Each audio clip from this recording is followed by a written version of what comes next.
उन्होंने धमकी भरे लहजे में वह बोला कि बच्चा हमारे पास है, आप बच्चे की जान नहीं बचा सकते। नमस्कार, मैं हूं अभी वर्मा और आप देख रहे हैं ग्वालियर इम्पैक्ट।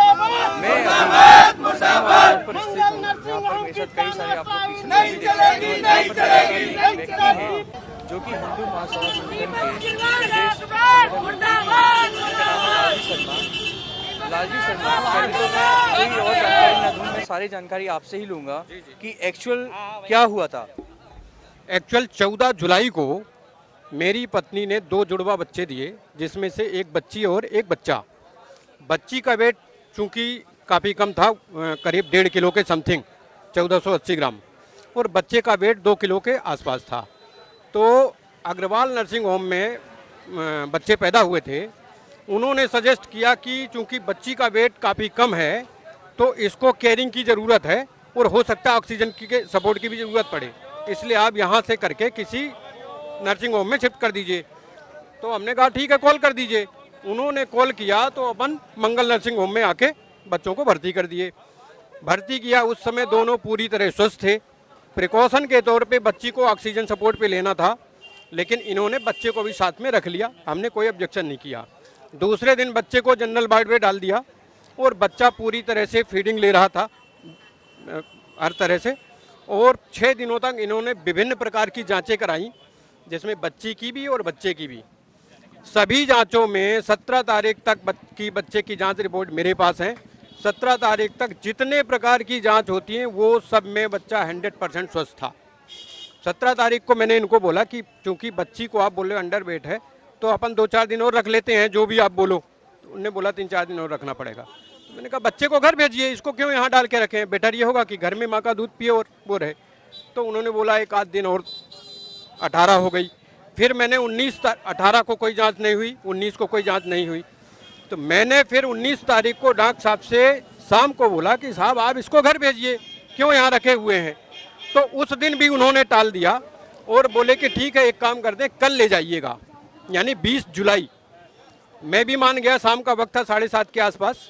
तो मैं भी मान गया कि जब कल के लिए बोल रहा है तो जिद मत करो, बच्ची तो अपनी यहाँ है ही। तो मैं घर चला गया। 20 तारीख को जब मैं आता हूँ हॉस्पिटल तो ये मुझे 10 बजे के आसपास बताते हैं कि बच्चे का स्वास्थ्य खराब हो गया, इसको ऑक्सीजन सपोर्ट में लेना पड़ेगा।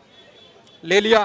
थोड़ी देर बाद बोले कि बच्चा वेंटिलेटर पे चला गया है, सीरियस हो गई हालत, और हमें ब्लड और प्लाज्मा की रिक्वायरमेंट करने लगे, चालू हो गई जांच पे जांच, ब्लड प्लाज्मा। ये सिलसिला जब 5-6 दिन चला, वो डॉक्टर साहब से मैं कंटिन्यू बार बार पूछता रहा कि आखिर आप अचानक बच्चे को रातों रात क्या हुआ। अपन तो डिस्चार्ज करने की बात कर रहे थे, आप भी बोले थे कि कल ले जाइएगा, और अचानक रात में ऐसा क्या हुआ कि बच्चे की इतनी हालत बिगड़ गई कि दिन भर ब्लड और प्लाज्मा प्लेट चल रही है और उसके बाद भी वो वहीं का वहीं नीचे आके खड़ी हो जाती है। प्लाज्मा क्यों चढ़ाया जा रहा था? प्लाज्मा ये तो वही जानेंगे क्यों चढ़ाया जा रहा था, लेकिन प्लेट रेट डाउन हो रही थी कंटिन्यूअस। जिस बच्चे की प्लेट रेट 19 तारीख तक 3,10,000 थी, उस बच्चे की प्लेटलेट रातों रात अचानक आके और 10,000 के नीचे आके खड़ी हो रही है। प्लाज्मा चढ़ाए, एफ्रेसिस बनवा के चढ़वाए इनने, जो डायरेक्ट 40-50 हज़ार एक ही यूनिट में चढ़ती है, 3 एक दिन में, लेकिन बच्चा 10,000 के नीचे खड़ा होता था और ब्लड भी चढ़ता था। जब बच्चे की इतनी तबीयत खराब हो रही थी तो क्या डॉक्टर ने ये सलाह नहीं दी कि आप इसको बच्चे को किसी और हॉस्पिटल में रेफर कराएं, या आपने नहीं सोचा ऐसा? हमने बहुत सोचा, लेकिन डॉक्टर ने बार बार गुमराह करता रहा कि उसके स्वास्थ्य में सुधार हो रहा है। और मुझे जब शंका हो गई तो मुझे लगा कि चूंकि बच्चा तो फंस गया हमारा, बच्ची अभी स्वस्थ है, इसको बाहर निकालना चाहिए। तो बच्ची को मैंने 26 तारीख को जबरन डॉक्टर से फोर्स करके, डॉक्टर लास्ट तक मना करता रहा, मैं बरसते पानी में बच्ची को घर लेकर गया। तो बच्ची आज भी स्वस्थ है, बच्ची उससे निजात हो गई, तो बचा लिया हमने। उसके बाद ये सिलसिला चलता रहा। 3 तारीख को डॉक्टर ने बहुत बार रिक्वेस्ट करने के बाद मैंने कहा जब कोई रिलैक्स ही नहीं हो रहा है और आप कुछ भी किए जा रहे हैं, इतने दिन बाद आप ये नहीं बता पा रहे कि बच्चे को हुआ क्या है। इंटरनल जो स्टाफ से दिन भर हम लोग बातचीत करते थे जानकारी लेने के लिए कि आखिर हुआ क्या है, तो पता चला बच्चे को ब्लीडिंग हो रही थी कंटिन्यूअस, और आंतों से भी ब्लीडिंग हो रही थी। यानी रात में ऐसा कुछ हुआ जिससे बच्चे की आंतें डैमेज हो गई। ये हमें जानकारी नहीं दे रहे थे। उसके बाद 30 तारीख को मैंने इनके अंदर से कुछ रिपोर्टें हासिल करी। तो 24 तारीख की जांच रिपोर्ट में बच्चे के आंत में प्रॉब्लम दिख रहा, जो इन्होंने हमें नहीं बताया। और ये जो रिपोर्ट आई थी इसके बारे में आपको बताया नहीं गया था? नहीं, बिल्कुल नहीं बताया। उस रिपोर्ट की कोई जानकारी नहीं थी। वो तो ये बोले थे बच्चे की हालत में सुधार हो रहा है।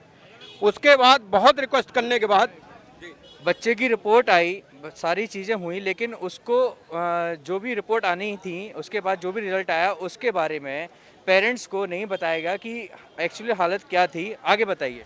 उसके बाद मैंने इनसे रिक्वेस्ट किया कि मुझे आप ट्रीटमेंट कर रहे हैं, कोई दिक्कत नहीं, पूरा भरोसा है, लेकिन फिर भी आप इसको रिफ़र लिख दीजिए मैं कहीं, ताकि रिपोर्ट दिखा सकूं। मैंने इनको ये भी नहीं बोला कि मैं ले जाऊंगा, क्योंकि कर ही नहीं रहे थे।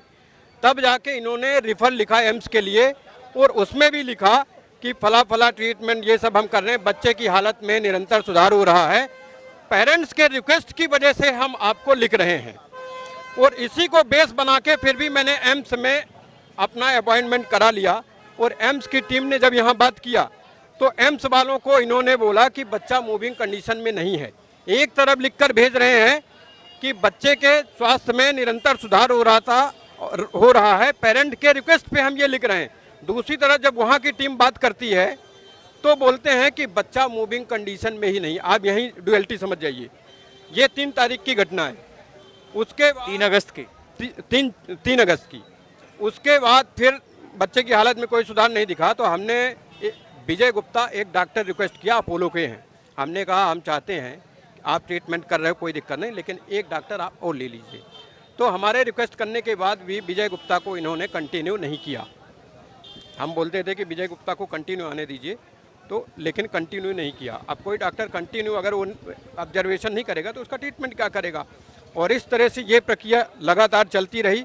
बीच में 2 बार ऐसी स्थिति हुई जब इन्होंने बोला बच्चा किसी भी समय डेथ हो सकता है, लेकिन सर्वाइव करते हुए, और 19 तारीख को बच्चे की डेथ हो गई। बीच में एक एपिसोड और हुआ। 17 तारीख को संगठन के और मेरे मित्र, संगठन के प्रदेश महामंत्री विनोद जोशी 17 तारीख को हॉस्पिटल आते हैं। वो बाहर थे 1 महीने से। उन्होंने आके डॉक्टरों से जानकारी जाननी चाहिए कि भाई 1 महीने से आप डेली ब्लड प्लाज्मा कर रहे हैं, बच्चा पूरी तरह 1 हफ्ते तक स्वस्थ था, और उसके बाद अचानक रातों रात ऐसा क्या हुआ कि तब से आज तक कोई सुधार नहीं हो रहा। तो वहाँ का जो डॉक्टर हैं वो और स्टाफ उनसे बदतमीजी करने लगा और बोले ज़्यादा बात करने, दीपक अग्रवाल से आप बात करिए। उन्होंने दीपक अग्रवाल से जाके बात करी तो दीपक अग्रवाल का भी रवैया ठीक नहीं था, और वो बोले आप पूछने वाले कौन होते हैं। इस तरह से बहस हुई, और बहस होने के बाद डॉक्टर ने बहाना बनाते हुए उसी समय ओपीडी बंद कर दी, और ओपीडी बंद करके तमाम बच्चों की जान को खतरे में डाल दिया और घर बैठ गया। ये सूचना जब हमें मिली तो मैं, डॉक्टर जयवीर भारद्वाज जो हमारे राष्ट्रीय उपाध्यक्ष हैं, हम लोगों ने इसके दीपक अग्रवाल के घर में बैठ के चर्चा की। हमने कहा हमारे बच्चे की जान तो खतरे में है ही, आप दूसरे बच्चों की जान को खतरे में क्यों डाल रहे हैं। आपने ओपीडी बंद कर दी, लोग बाग बड़ी आशा से आते हैं वहाँ से, और आप ये कर रहे हैं, एक डॉक्टर का नैतिक वो नहीं है। तो बोले नहीं नहीं, आप हमारे स्टाफ के सामने हमारी बेइज्जती हो गई, आप रियलाइज करवा लीजिए तो हम ओपीडी खोलेंगे। हमने बच्चों की जान को देखते हुए वो भी किया। विनोद जोशी जी को बोला कि हमारे बच्चे के साथ ये बाकी बच्चों की जान लेने में तुला है, आप आ जाइए, इसको बोल दीजिए कि भैया हम कल जो गुस्सा हुए थे हम। आखिर में क्या हुआ, मतलब कि 2 दिन बाद, उसके बाद दीपक अग्रवाल के बड़े भाई सुनील अग्रवाल ने वहीं धमकी दी, और साथ में और बहुत सारा स्टाफ था जिनके नाम नहीं जानते। उन्होंने धमकी भरे लहजे में वहाँ बोला कि बच्चा हमारे पास है, आप बच्चे की जान नहीं बचा सकते, ये सब करके। और उसका नतीजा ये हुआ कि 19 तारीख को बच्चे की डेड बॉडी इन्होंने हमें पकड़ा दी। मंगल नर्सिंग होम में इस तरह की घटना 2-3 महीने के अंदर ही दूसरी बार है, तो आप खुद ही अंदाज़ा लगा सकते हैं कि कितनी लापरवाही बरती जा रही है मंगल नर्सिंग होम द्वारा और उसके अंदर बैठे डॉक्टर दीपक अग्रवाल और उनके अन्य स्टाफ के द्वारा। अभी भी यहाँ पर डॉक्टर दीपक अग्रवाल यहाँ पर मंगल नर्सिंग होम में हॉस्पिटल में नहीं है, और यहाँ के जो गार्ड्स हैं वो भी मना कर रहे हैं कि डॉक्टर दीपक अग्रवाल थोड़ी देर पहले यहाँ से निकले और अभी तक वो यहाँ पर आए नहीं हैं, और मेरे को भी अंदर जाने की अनुमति नहीं मिल रही है, इनका ये कहना है। इनका नाम है, क्या नाम है सर आपका? वीरेंद्र सिंह भदौरिया। इनका शटर बंद, अंदर से बंद कर दिया गया है, आप देख सकते हैं। हाँ जी सर, मैं तो अपना काम कर रहा हूँ ना sir, let me do my work, है ना सर। आज आप क्या नाम है आपका? सिक्योरिटी इंचार्ज हूँ मैं। सिक्योरिटी इंचार्ज है। क्या हुआ पूरा मामला? किस चीज़ का? मेरे को अगर दीपक अग्रवाल से मिलना है तो कैसे मिल सकते? सर आएंगे तो मिलेंगे आप। कहाँ गए हैं वो? ये नहीं बता के थोड़ी जाएंगे डॉक्टर साहब कहाँ गए हैं, मतलब किसी काम से गए हैं, अपने पर्सनल काम से गए हैं। आज ओपीडी उन्होंने कम लिए 25। हाँ, किसी पर्सनल काम से गए हैं अपने। ठीक है, तो अभी डॉक्टर दीपक अग्रवाल मंगल नर्सिंग होम मतलब कि अपने निजी अस्पताल में नहीं है, वो यहाँ से कहीं चले गए हैं, लेकिन हम वेट करेंगे और थोड़ी देर में उनसे फिर मिलने की कोशिश करेंगे, लेकिन अभी फ़िलहाल मुझे यहाँ पर मिलने नहीं दिया जा रहा है। चलिए।